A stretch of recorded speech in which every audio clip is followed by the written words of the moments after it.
While the new iPhone XS and XS Max are the embodiment of an iterative S release, both smartphones, yes, even the somewhat ridiculously named XS Max, are a worthy upgrade.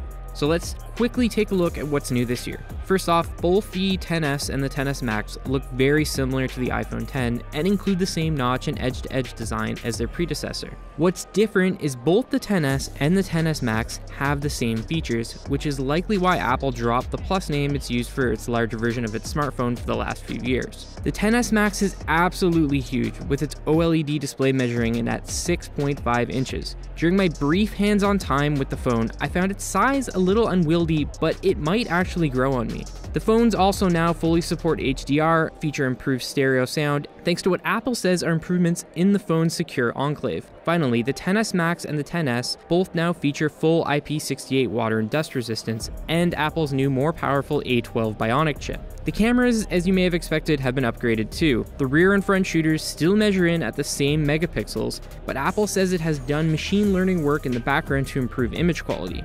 What's going to stand out to most people in terms of the camera is the fact that the depth of field of images can now be altered in post-production, resulting in a more subtle version of Samsung's live focus feature.